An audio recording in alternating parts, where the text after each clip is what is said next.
ใส่นะครับแนวต้านในการเก็งกำไรก็ถือว่าเป็นอีกที่ตอบโจทย์ได้เนาะที่ผ่านมาที่เราใช้ในแต่ละมื้อเนาะทุกๆมื้อเราก็ใส่แนวรับแนวต้านนี่ละเนาะทุกคนเนาะในการเข้ามาสู่การเก็งกำไรเนาะเพื่อสร้างผลลัพธ์สร้างรายรับเนาะก่อนที่จะเข้าเทรดทุกครั้งเนาะเราก็เอิ้นว่าให้มี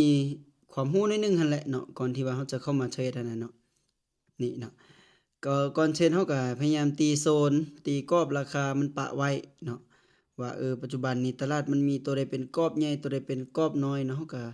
ตีปะไว้เนาะทุกคนเนาะไผที่ยังบ่ทันได้เรียนรู้ในเรื่องของแนวรับแนวต้านก็สามารถเข้าไปเรียนได้เนาะในช่องของลิงก์ก็มีเนาะทุกคนเนาะก็ถือว่ามีสอนมีแชร์ความรู้ให้เป็นประจำอยู่เนาะ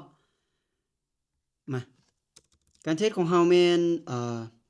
อิงใส่ปริมาณตลาดหรือว่าปริมาณความเสี่ยงเนาะทุกคนเนาะถ้าตลาดมันสวิงเกินไปเราก็เข้าในปริมาณออเดอร์น้อยเนาะทุกคนเนาะโอ้สำหรับแท่งนี้เนาะเราจะบ่ได้เข้าเทื่อเนาะเราจะผ่านไปก่อนเนาะทุกคนเนาะเพราะว่าตลาดค่อนข้างว่าเป็นแท่งเทียนที่เอิ้นว่ามีแรงซื้อเข้ามาเนาะทุกคนเนาะแต่ว่าบ่สามารถที่จะดันอ่าขีดนี้นะทุกคนเนาะโซนนี้ของเราไปได้เนาะและก็ถือว่ามีไส้ที่ค่อนข้างว่าน้อยเนาะเอิ้นว่ามีแรงซื้อหลายกว่าหั่นแหละเนาะเราก็เลยว่าเกิดการลังเลแล้วก็บ่ได้เข้าออร์เดอร์ในจังหวะนี้เนาะเพราะว่าถ้าเข้าออร์เดอร์แล้วบางเทื่อมันอาจจะขึ้นหรือบางเทื่อมันอาจจะลงอันนี้ครับเป็นสิ่งที่ว่าเราบ่แน่ใจเนาะฉะนั้นเราก็เลยว่าบ่เข้าไปเนาะ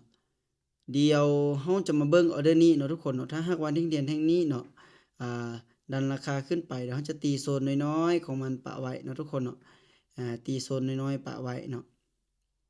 ให้เรารู้ได้ว่าบ่อนใดมันมีโซนกีดขวางบ่อนใดบ่มีโซนกีดขวางเนาะเราจึงทำการเข้าออร์เดอร์ได้เนาะโอ้ตัวนี้ติดโซนน้อยแต่ว่าโซนน้อยน่าจะบ่มีปัญหาเนาะโอ้ยอาเนาะทุกคนเนาะลิงกดเข้าไปที่ออร์เดอร์บายเนาะตอนนี้เนาะพอดีเลยเนาะโอ้แท่งเทียนมาเป็นแท่งที่ว่าย่อไส้เนาะลิงคิดว่ามันจะปิดเต็มเนาะคิดว่าจะดันขึ้นมาอีก1แท่งใดแต่ว่าก็เดี๋ยวเรามาลุ้นเบิ่งนำกันเนาะทุกคนเนาะว่ามันจะขึ้นให้เราได้บ่เนาะอืมเป็นแท่งแดงงามเลยเนาะที่จริงมันติดโซนนี้อยู่แต่ว่าแท่งเทียนน่ะมันปิดเต็มเนาะทุกคนเนาะแล้วมันมาสวิงตอนท้ายเนาะ ออร์เดอร์แรกของเราพลาดไปเนาะเราติดลบไปตอนนี้ติดลบ100กับ8 USDT เนาะในการแก้ไม้ของเราแม่นอ่าเราจะต้องไป200กว่าเนาะทุกคนเนาะอันนี้เป็นความเสี่ยงในการเข้าเทรดเนาะอันนี้เป็นความเสี่ยงในการเข้าเทรดเดี๋ยวมาเบิ่งออร์เดอร์นี้เนาะทุกคนเนาะถ้าออร์เดอร์นี้เนาะเป็นลักษณะแท่งแดงเต็มเนาะเราจะขายเนาะมาโอ้ยอีกแล้วตลาดอ่า เดี๋ยวมาลุ้นเนาะทุกคนเนาะออเดอร์นี้เราถือว่าบ่มีความมั่นใจละเนาะทุกคนเนาะถือว่ามีโอกาสเสียละเนาะเดี๋ยวเรามาลุ้นเบิ่งเนาะว่าตลาดจะสวิงตอนท้ายได้บ่เนาะตอนนี้พยายามที่จะขึ้นจะลงเนาะโอ้โฮป๊าดโถเสมอก็ได้เสมอก็ได้วินสวยโอ้เกือบบ่รอดเนาะทุกคนเนาะเพราะว่าหยังเนาะคือว่าจังซั่นเนาะทุกคนเนาะป๊าเนาะอันนี้ถือว่าโชคซวยเลยแหละเฮาเนาะทุกคนเนาะ ตลาดเนาะทุกคนเนาะมันเป็นแท่งแดงเต็มนี่เราคิดว่ามันน่าจะมีโอกาสอีก1แท่งเทียนที่มันจะย่อตัวลงมาเนาะเลยทำการเข้าไปในออร์เดอร์นี้เนาะนี่เนาะอีก1แท่งเทียนที่จะย่อตัวลงมาและคิดว่า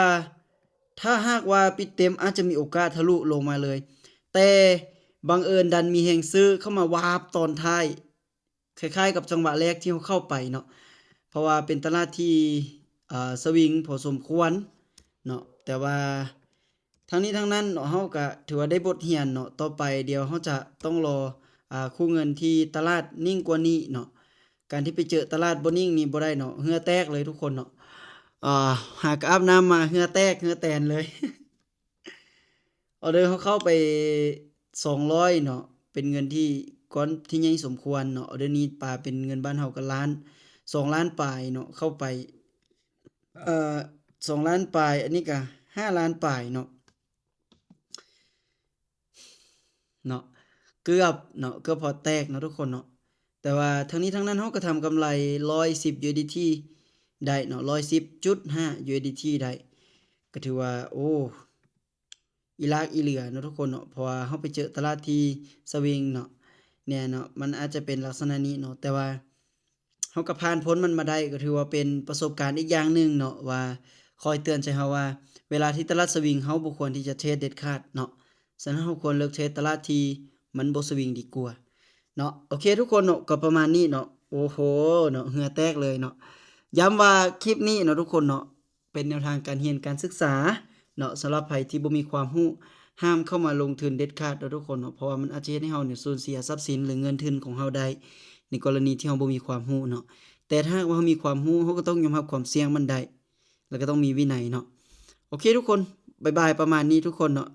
ยังเหงื่อแตกอยู่เนาะเพราะว่าเจอตลาดสวิงเนาะโอเคบ๊ายบาย